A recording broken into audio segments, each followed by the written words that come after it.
ఈ ఎస్ఐ గారేమో బాలరాజ్, తర్వాత కానిస్టేబుల్ ఏమో రాఘవేంద్ర అలియాస్ రాఘవ అని చెప్పేసి వీళ్ళు.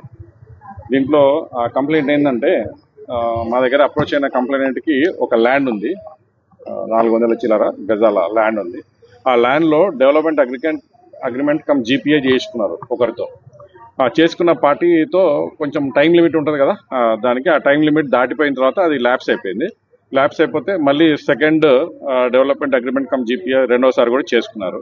చేసుకున్న తర్వాత వాళ్ళకి ఏమైందంటే ఈ రెండు అగ్రిమెంట్స్ కలిపి ఇంకొక థర్డ్ అగ్రిమెంట్ తయారు చేసుకొని ఆ థర్డ్ అగ్రిమెంట్ ఫేక్ సిగ్నేచర్స్తో, ఆ ఓనర్ యొక్క ఫేక్ సిగ్నేచర్స్తో వేరే వాళ్ళకి సేల్ డీడ్లో ఎంటర్ అయినానని చెప్పి అలిగేషన్ చేస్తూ మా దగ్గర వచ్చిన కంప్లైంట్ ఇక్కడ ఒక కంప్లైంట్ ఇవ్వడం జరిగింది చందానగర్ పోలీస్ స్టేషన్లో. ఆ కంప్లైంట్ని వీళ్ళు ఇక్కడ రిజిస్టర్ చేసుకున్నారు. చేసుకొని చీటింగ్, ఫోర్జరీ ఆ సెక్షన్స్లో రిజిస్టర్ చేసుకుని ఇన్వెస్టిగేట్ చేస్తున్నారు.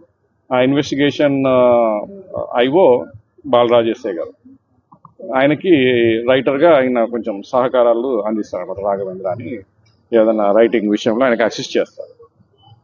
ఈ క్రమంలో వాళ్ళు ఈ యొక్క ఇన్వెస్టిగేషన్, ఆ కేసులో ఇన్వెస్టిగేషన్ చేయడానికి అదర్ సైడ్ పార్టీ పైన ఏవైతే అభియోగాలు ఉన్నాయో, ఫోర్జరీ, చీటింగ్ అట్లాంటివి ఉన్నాయో అవన్నీ దానికి కన్సర్న్ డాక్యుమెంట్స్ కలెక్ట్ చేయడం కోసం అని చెప్పేసి, తర్వాత సిగ్నేచర్స్ వెరిఫికేషన్ కోసం అని ఎఫ్ఎస్ఎల్కి పంపించడానికి, అంటే ఇట్లాంటి అన్ని ఇన్వెస్టిగేషన్ చేయడానికి మరియు ఛార్జ్ షీట్ ఫైల్ చేయడానికి ఇనిషియల్గా 2 lakhs డిమాండ్ చేశారు.